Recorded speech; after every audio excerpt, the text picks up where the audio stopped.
Assalamualaikum warahmatullahi wabarakatuh. Alhamdulillah wa syukurillah, la hawla wa la quwwata illa billah.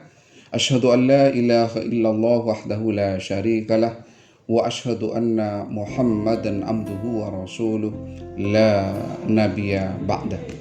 Hadirin yang dirahmati oleh Allah Subhanahu wa taala, kita akan bahas tentang maraknya musibah yang ada di Indonesia. Sekali lagi, maraknya musibah yang ada di Indonesia. Banyak pertanyaan yang masuk ke kami tentang pertanyaan tentang kenapa musibah itu datang. Saya ulangi, kenapa musibah itu datang. Hadirin yang dirahmati oleh Allah Subhanahu wa taala, ada jawaban besar dari pertanyaan itu. Yang pertama, Allah berfirman, "Dhaharal fasadu fil barri wal bahri bima kasabat aydin nas liyudhiqahum ba'dalladzi 'amilu la'allahum yarji'un." Hadirin dirahmati oleh Allah Subhanahu wa taala, dhaharal fasadu, telah tampak kerusakan, fil barri, di darat, wal bahri, di bumi, bima kasabat aydin nas, diakibatkan ulah manusia. Kenapa Allah membiarkannya? Liyudhiqahum ba'dalladzi 'amilu, agar mereka yang membuat kerusakan itu merasakan akibat dari perbuatan-perbuatannya. Hadirin yang dirahmati oleh Allah Subhanahu wa taala, jawaban yang pertama adalah karena ulah manusia. Telah tampak kerusakan di darat dan di laut diakibatkan ulah manusia. Bima kasabat aydin nas. Menurut Allah karena ulah manusia. Ada dua pengertian ulah manusia. Yang pertama, perbuatan manusia yang langsung berhubungan dengan musibah. Misalnya membuang sampah di selokan, memotong pohon di gunung, mengakibatkan banjir. Buang sampah di selokan mengakibatkan banjir. Pohon ditebang dengan tidak menggunakan pertimbangan manusiawi, maka yang terjadi adalah rawan longsor, terjadinya gempa dan sebagainya.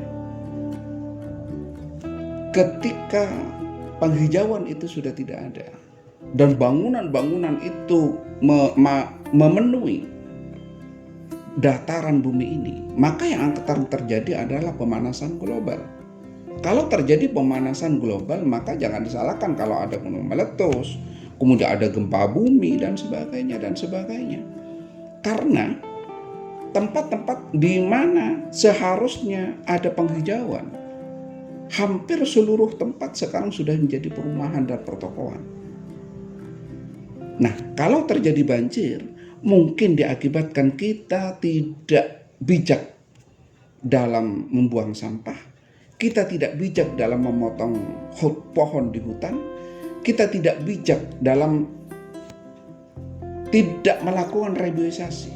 Kita memotong tetapi kita tidak melakukan reboisasi. Hadirin dirahmati oleh Allah Subhanahu wa taala, terjadilah erosi, terjadilah longsor, terjadilah banjir. Kata Allah, diakibatkan ulah manusia. Sungai-sungai penuh dengan sampah. Bagaimana tidak akan terjadi banjir? Kalau ketika banjir, sampah itu menumpuk akan menghalangi lajunya air. Begitu juga air tidak akan terserap karena pohon-pohon semuanya ditebangi. Itu yang mengakibatkan kenapa terjadi banjir di mana-mana, kenapa terjadi longsor di mana-mana, karena kita tidak bijak memperlakukan alam ini. Hadirin yang dirahmati oleh Allah Subhanahu wa taala, pengertian yang kedua adalah bima kasabat aydin nas, karena ulah manusia adalah karena kita sudah jauh dari Allah Subhanahu wa taala. Karena kita sudah jauh dari ajaran-ajaran Allah Subhanahu wa taala. Memang tidak berhubungan langsung dengan gempa, tidak berhubungan langsung dengan meletusnya gunung, tidak berhubungan langsung dengan banjir. Tapi ketahuilah bagaimana kaum Lut itu dihukum, bagaimana kaumnya Nabi Nuh itu dihukum, diakibatkan pembangkangan. Mereka memang tidak menebang hutan, mereka memang tidak membuang sampah sembarangan, tetapi pembangkangan kepada Allah Subhanahu wa taala diakibatkan Allah menyuruh Nabi Nuh untuk membuat perahu karena Allah akan menyiapkan tsunami yang besar. Sehingga masyarakat itu semuanya tenggelam pada saat itu, termasuk putranya dari Nabi Nuh sendiri. Hadiah yang dirahmati oleh Allah Subhanahu wa taala.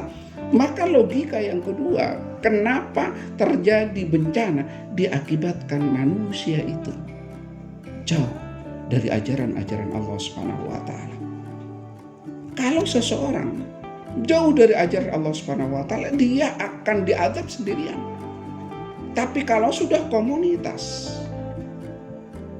kalau sudah sebuah sistem yang berbuat zalim, yang tidak adil, yang tidak dekat dengan Allah Subhanahu wa taala, Al-Qur'an dilecehkan, hadis dianggap tidak relevan, Al-Qur'an dianggap sudah tidak relevan dengan zaman dan sebagainya.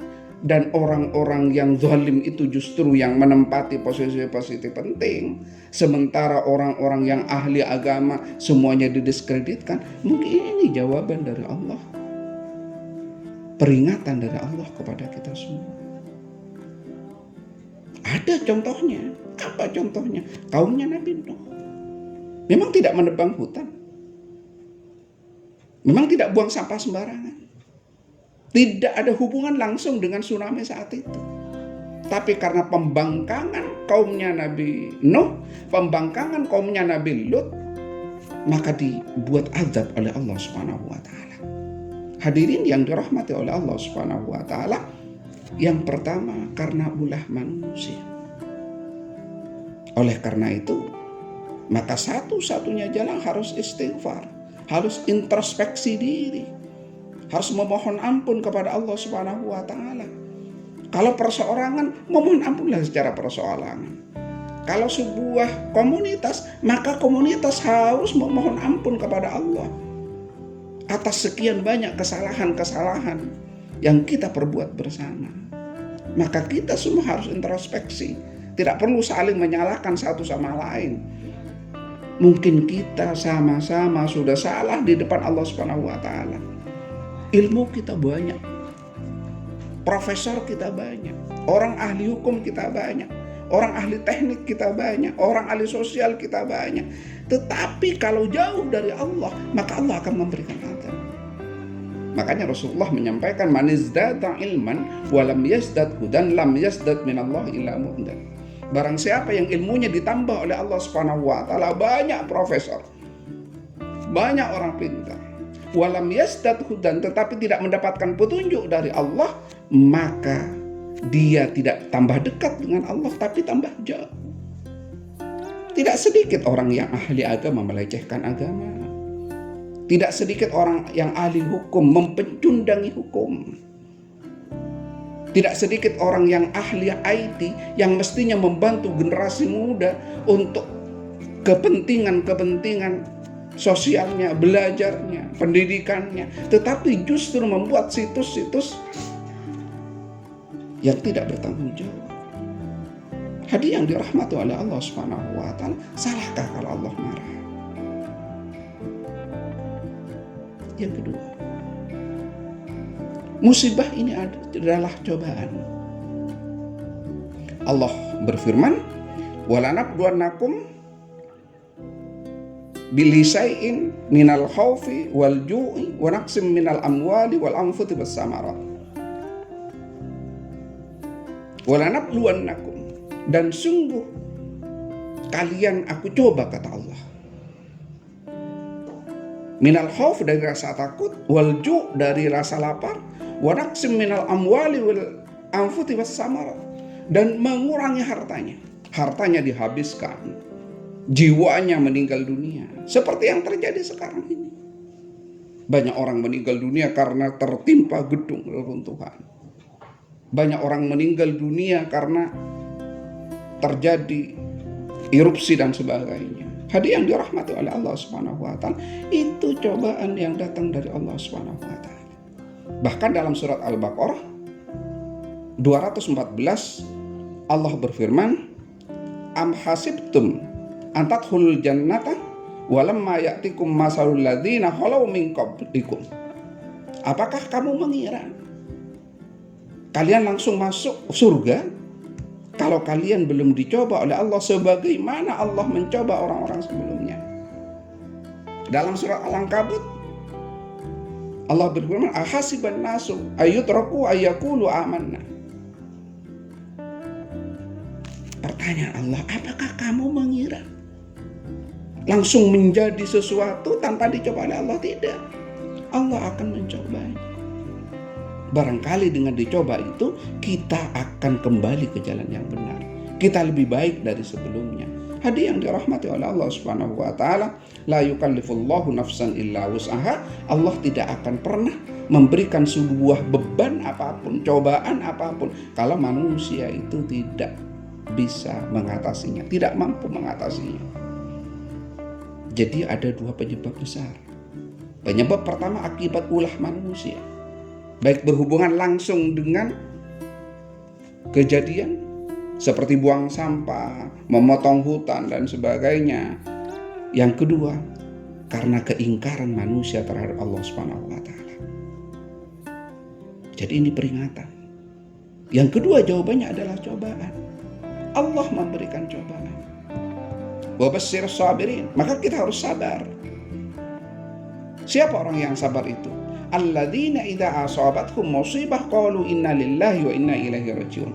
Orang yang sabar itu ketika dikasih musibah, cobaan oleh Allah Subhanahu wa taala, qalu, mereka berkata inna lillahi wa inna ilaihi rajiun, dikembalikan kepada Allah. Mereka sujud kepada Allah. Apa hikmahnya? Hadiah yang dirahmati oleh Allah Subhanahu wa taala. Hikmah yang pertama dari bencana ini adalah kita diingatkan oleh Allah Subhanahu wa taala bahwa kita jauh dari Allah. Saya ulangi, kita diingatkan oleh Allah Subhanahu wa taala bahwa kita sudah jauh dari Allah Subhanahu wa taala.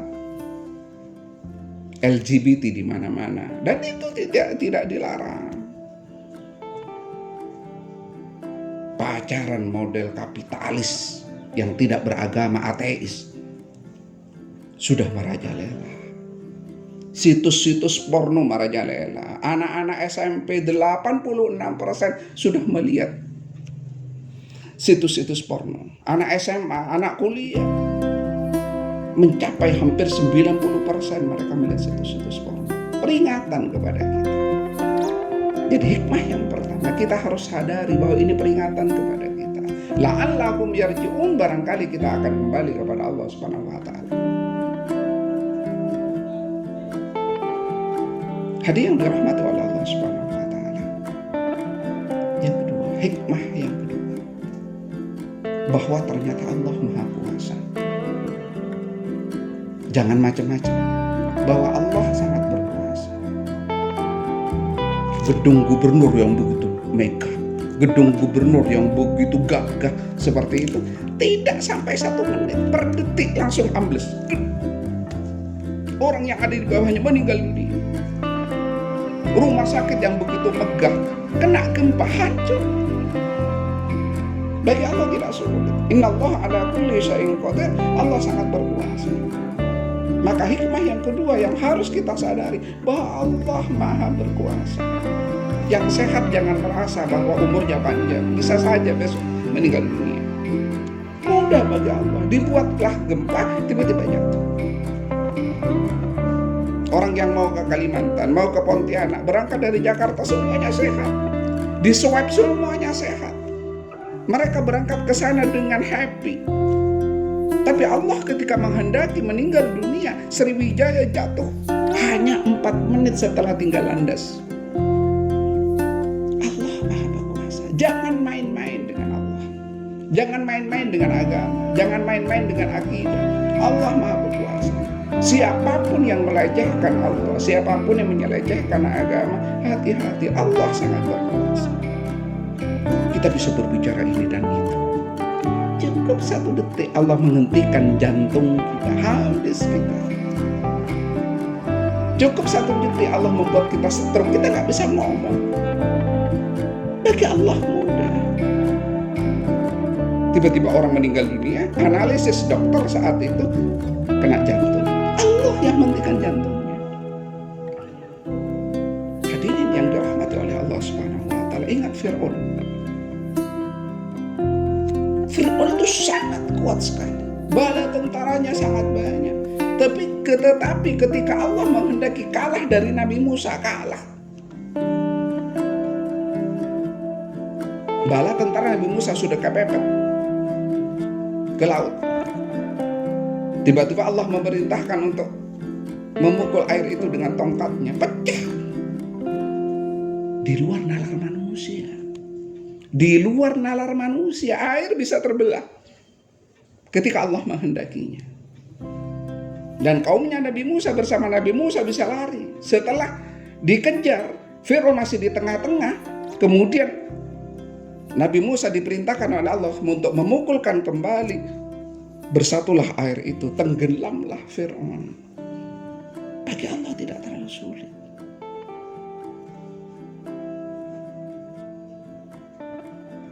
Yang ketiga,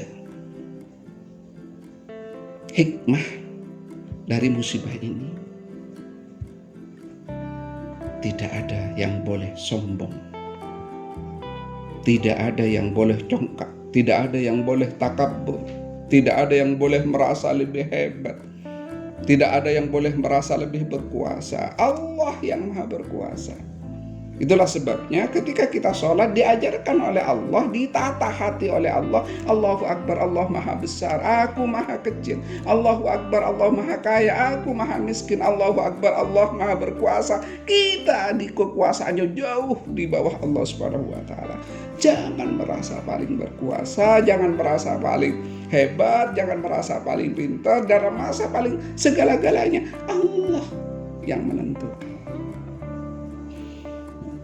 Maka hikmah yang ketiga adalah memberitahukan kepada kita bersama bahwa kesombongan itu harus dihentikan.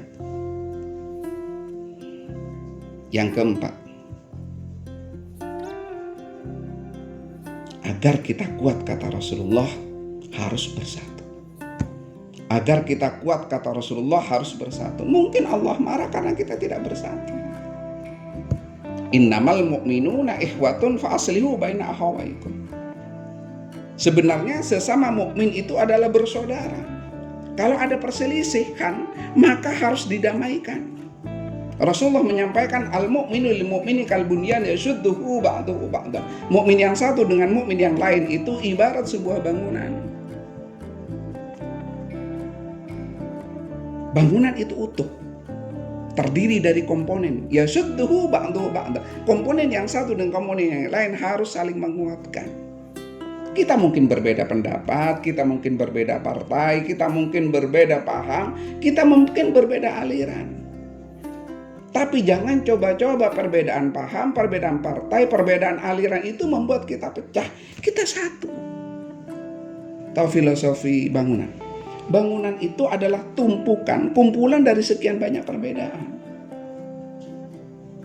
Masjid itu terdiri dari pintu yang beda dengan tekal. Terdiri dari mimbar yang beda dengan ventilasi. Terdiri dari genteng yang beda dengan yang lain.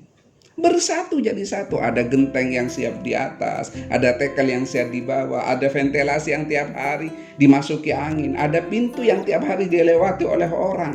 Mereka sama-sama tidak protes, jadi satu.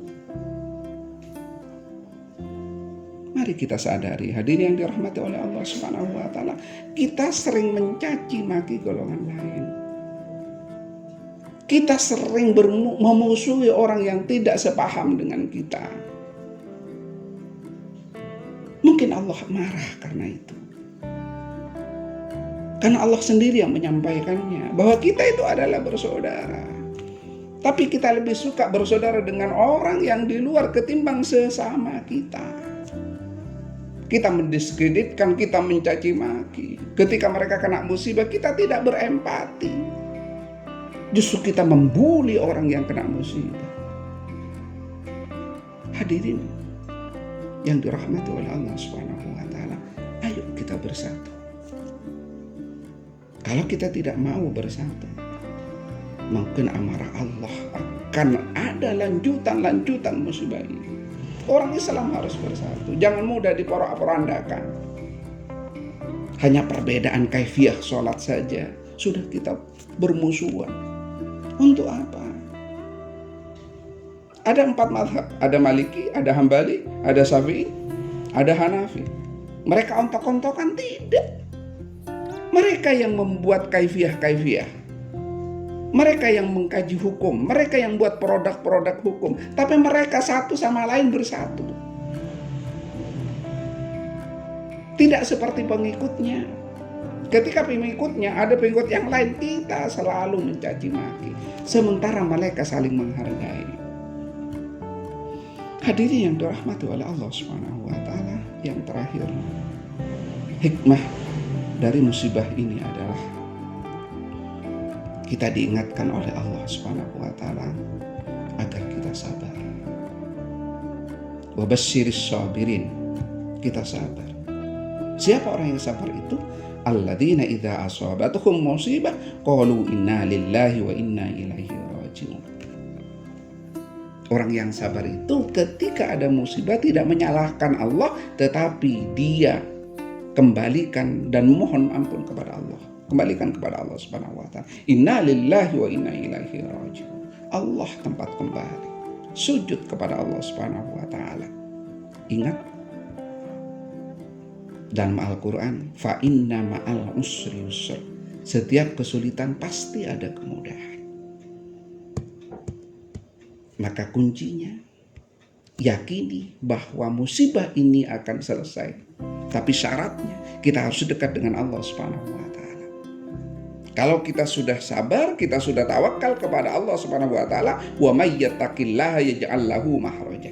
Kalau kita sudah tawakal kepada Allah Subhanahu wa taala, kembali kepada Allah Subhanahu wa taala, yaj'al lahu makhraja, maka Allah akan mencarikan jalan keluar terbaiknya. Sampai di situ tidak. Allah menambahkan wa yarzuquhu min haitsu la yahtasib. Allah yang akan memberikan rizki dari sesuatu yang tidak diduga-duga. Insya Allah ending dari musibah, akhir dari musibah, kalau kita dekat dengan Allah Subhanahu wa taala, kalau kita sabar kepada Allah Subhanahu wa taala, kalau kita tawakal kepada Allah Subhanahu wa taala, bertobat atas kesalahan-kesalahan yang pernah kita lakukan sebelumnya karena sudah diingatkan oleh Allah Subhanahu wa taala, dekat dengan Allah Subhanahu wa taala, maka seluruh persoalan ini akan dicarikan jalan keluar oleh yang maha kuasa, yang maha punya rencana. Dan akhirnya Allah mengatakan wa yarzuquhu min haitsu la yahtasib. Insyaallah Allah akan memberikan rezeki dari sesuatu yang tidak pernah kita duga-duga. Wassalamualaikum warahmatullahi wabarakatuh.